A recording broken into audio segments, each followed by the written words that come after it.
And I don't have respect for anyone who sits there idly by at this point. You have your government enabling, supporting criminals. My God, what happened to the men of Canada? Reach down between your legs. See if you find something. Sound off like you've got a pair. For God's sakes, it's embarrassing. Canada, look, let me just be really, this is my, it's the country where I was raised, to be clear. I was born in Detroit. I have tried to officially renounce my citizenship. I have done so on air. I renounce, whatever I need to do. Canadian citizenship. Canada is a horrible country. I think there should be serious revolution from people there who are being subjugated by their government. I think everyone should leave. So I don't know what else to do, but Canada is awful. And I want to be clear here.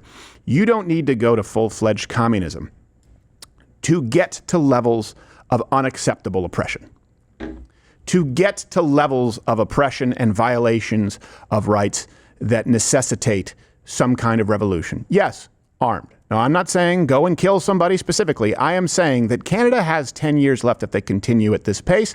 They will cease to be a nation, and rightfully so.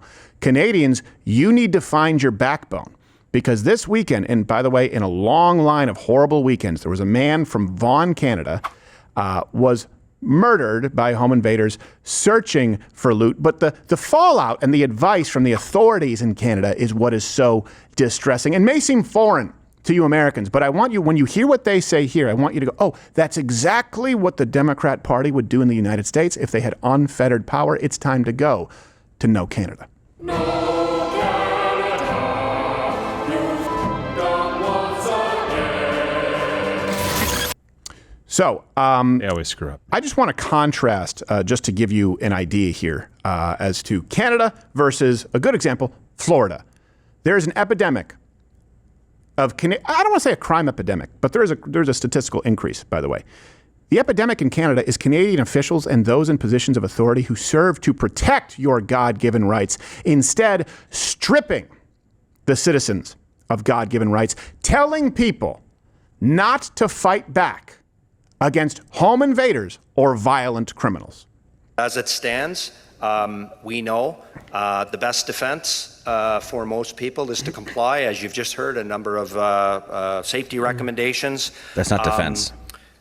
Will allow for those that are victimizing members in the community to leave and not harm anyone. Everyone hear about the story in Lindsay? So this criminal that's wanted by the police breaks into this guy's house. This guy gives him a beating, and this guy gets charged. At 3 a.m. And the other guy gets charged. But like, something is broken. The possibility of being attacked in your home, leave your fobs at your front door, because they're breaking into your home to steal your car. They don't want anything else. A lot of them that they're arresting have guns on them, and they're not toy guns, they're real guns. They're loaded. If we are going to rely on our community members to take matters into their own hands to solve this problem, we have all failed our community. It's best to just let him finish. If people take it into their own hands, you failed the community? Sorry, Mr. Paul Kersey would like a word for a minute. Goodbye. Yeah. Just a word. That'll do it. And just complying is not defense. No. It's like taking all 11 guys off the field when you're playing football and going like, all right, score a touchdown. That's the best defense. Exactly. Just let them score. Exactly. And this, of course, enables criminals. Let's contrast that, and then I'll give you some of my opinions and some supporting facts here. Let's contrast that with Florida sheriffs. By the way, the least likely sheriffs to actually abuse their power because they encourage you to be armed. Just like the president who encourages you to be armed is the least likely to stomp in your door and try and violate your rights. Why would someone who wants control encourage you to be armed so that you can live autonomously from the oppressive thumb of government? So here are Florida sheriffs encouraging homeowners to do the right thing. And I do mean the right thing in defending themselves from home invaders. Sorry, hit you early. The people of Polk County like guns. They have guns. I encourage them to own guns. And if you try to break into their homes to steal, to set fires, I'm highly recommending they blow you back out of the house with their gun. If somebody's breaking in your house, Love you're that more guy. than welcome to shoot them in Santa Rosa County. We prefer that you do, actually. We have a gun safety class we put on every other Saturday, And if you take that, you'll shoot a lot better, and hopefully you'll save the taxpayers money. I praise Amen. this husband for doing what he needed to do to protect his home and protect his family. And if you're going to be that brazen to come into my home, once again, you should expect that you're going to be shot. Again, those are the police least likely to abuse their authority because they can't. Encouraging you to be armed is a containment strategy. It's a containment strategy as to unchecked authority of the police, because now guess what? In your house, you're the authority. It's an equalizer. Defund the police. I'll tell you, I guess I support that in places like Ohio with that female chief or sheriff saying, people, they don't know how to shoot their guns, considering that most police forces only fire 50 rounds a year. But I don't want to defund the police who are saying, hey, you can take out the trash yourself. Also, it is morally right. It is morally right. Can we stop with this idea that all violence is equal? I would say this. You are actually absolving yourself of your moral duty if you don't deal with an intruder in your home violently. That is your duty. If you choose to leave the fob. Also, can we roll that clip again, the end of that clip where they say leave the fob at the front door? Because he makes some presumptions here. And then I want to go to a flowchart. This is the issue with the left. A narrative shifts depending on where you started. And the left always starts it at the wrong point in time. Usually, they choose the end point, which favors the criminal. Let's listen to what he said here. The possibility of being attacked in your home, leave your fobs at your front door. Because they're breaking into your home to steal your car. They don't want anything else. Problem. A lot of them that they're arresting have guns on them, and they're not toy guns, they're real guns. They're okay, loaded. That's enough.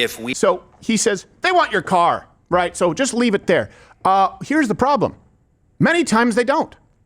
Many times they don't just want your car. Have you heard of rapists, perchance? Have you heard of murderers, perchance? It's a resource predator versus a process predator. There are resource predators who just want your car, who just want some money. Then there are process predators who get a thrill off of harming you. Those people exist. We used to refer to them as evil. And so you could also have a resource predator who's on PCP. And he just wants your car until he sees something that maybe rubs him the wrong way. Yeah. And since he has that substance in his body that I can only assume makes him feel godlike, he decides that he wants to act like God and rob you of your life. Here, let's give you a flow chart here. Here's what I want to see. So the left, they look at after the home invasion. That's where they start. Hey, we'll assume he just wants a key fob. So let's deal with it there. I believe it's your moral imperative to deal with it right at the top of that flow chart. Before the home invasion, zoom out. Before the home invasion occurs, mentally set yourself to deal with that as swiftly, as violently as need be in order to protect your family, because you don't know that person has put you in a position where you have to question your ability to survive. You have to question the potential safety of your family. Choose in advance. It's not going to happen on your watch, because in your house, what happens to your family is on your watch. Don't start this off with, we assume they just want your keys, and so give it to them. Also, I want my keys. Yeah, that's my car. I paid for it. Yeah. Yes. No, you don't get to just have it. And did you see the audience he was talking to at that little meeting? It was all old people. Yeah. People that are probably on a fixed income. People that are probably driving a car that they've had for years, that's paid off. They can't afford to buy a new car. Insurance takes months. I don't know how it works in Canada, but here it takes months. Yeah. And you're not going to get the full value of your car. You're going to get Kelly Blue Book, used condition value. And it's nothing. You're not going to be able to buy a new car. It can ruin someone's life, especially someone like that. Well, also in Quebec, they used to check and see if your doors were unlocked in your car, because you could be charged because you were incentivizing theft. Oh, wow. Wait, how did the criminals get the guns? He said they have real guns. I know. I don't know. It's a mystery. No. It's a mystery to all of us. We'll never find the answer. Gun crime doesn't exist in I know. No one can solve it. Indiana. They got them from Indiana. They got it from Indiana. Same gun show loophole. And so when you They do crossed this, the lake. what do you think a criminal is hearing when they hear the cops say that? They're going, Yeah, it's open season right now. I know. Yeah. I'll look by the door. By the way, it's open season not only to steal stuff, but you know who's really thrilled? The process predators going, oh, they're they're going to give me an easy in. They think I just want their car. There's this good-looking Latina who is Venezuelan and a migrant who lives there. Oh, my gosh, she's not even going to see it come. They're going to leave the key fob by the door. If you allow that to happen, don't do it in some self-convinced idea of nobility, because you are doing the work of evil. We used to understand that we had duties and responsibilities. And if you are a man, if you have a family, even if you don't, by the way, if you're a citizen of supposedly a free country, it is a moral imperative. It is a requirement for you to foster an environment that discourages violent criminals, animals, from acting that way. And instead, we see the exact opposite. Let me give you some stats. Ontario-wide, criminal incidents are up 27%. That York region, where the homeowner was killed by that home invader, home invasions have been up 116% in 3 years. 116%. And rising. Yep, 116%. It favors one person, just like catch and release, just like no cash bail. It favors one group of people, criminals. In no way does it benefit the average citizen. You have changed the laws of humanity. It's unnatural to be forbidden from defending that which is yours. And by the way, we're strong believers in it here. Not only do we carry, but we will fight to defend what is ours. For example, Rumble. That's a platform. It's not YouTube. And you know what? The rest of you leftists, you can't have it. Download the Rumble app. Follow me there. It's the best way to stay in touch. Also, let me address something here. This idea that Canada, well, they ban guns.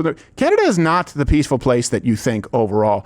I'm from Montreal. That's where I was raised, from 3 to 17 or 18 or so. We had 3 mass shootings in Montreal. There was École Polytechnique was one. What? The Concordia University massacre was one. Then Dawson College was just I think only one person died, but I had friends in the school at that point in time. You would think there would be none. Also, the Quebec biker war. I mean, the mob in the United States could only wish to be so violent, because from 94 to 2002, 160 people were killed that we know about. It's pretty tough to gauge because the police force was also corrupt on the payroll of the mob / bikers there. It was so violent with biker gangs in Quebec that American biker gangs wouldn't patch them over because they didn't want the PR stain. Do you have any idea how bad you have to be for the banditos to say, we don't want any part of that French-Canadian business? There was and here's let's say the overall crime is lower. It's not.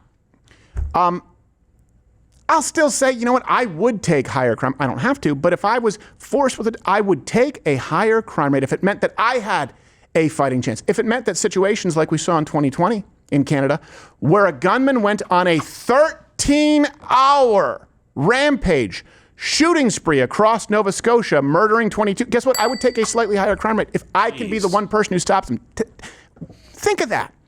13 hours, 22 people murdered over many different incidents, and no one could stop him. No one could stop him because the entire citizenry is disarmed and they've lost their fighting spirit. I'd rather live in a place where they can put out an APB on some prick like that, and every single Canadian is armed to the teeth, ready to take care of business like the assassins in John Wick.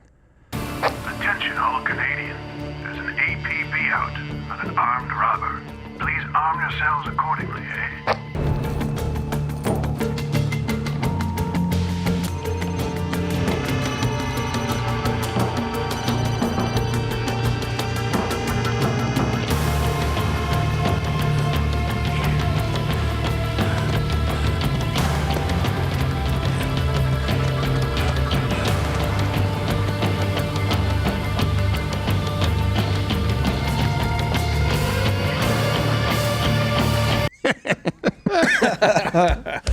It would have been a 13-minute shooting spree. Canada is not a serious country. Canada, you can give advice to nobody on anything as it relates to the world stage. None whatsoever. You're an embarrassment. You should be ashamed. Every single if you're a proud Canadian, it's reached the point where you got a Michelle Obama this shit. You should be ashamed of that country. It's not a real country. If you stand for this, you are not a real people whatsoever. And I don't have respect for anyone who sits there idly by at this point. You have your government enabling, supporting criminals. My God, what happened to the men of Canada? Reach down between your legs. See if you find something. Sound off like you've got a pair. For God's sakes, it's embarrassing. Protect what's yours. Yeah. In fact, I would argue if you break into my house, you are now mine. Yeah. Yes. You belong to me. Yes. That's free labor right there. Or I could do whatever I want to. I could do experiments. Oh boy. Yep. Yeah, I could do some Fauci stuff. It's a Gorbals things. I could do all kinds of stuff to you, man. Finders keepers. You are signing up to be a skin suit. Finders keepers, losers, weepers in my basement while I do things to you. Yes. Oh exactly. my gosh. Yeah. It's very Yeah, Japanese. I'm going to learn about science and myself. Yeah. Put the key fob in the basket. Or gets pissed on again. Let me out, eh? Oh, let me out. Oh, you're still here? And you're still watching this on YouTube? You've probably noticed something is missing by now. I'm not here. That's because the Live Daily Show is now streaming exclusively on Rumble weekdays at 11 a.m. Eastern. Tune in there, where nothing is censored.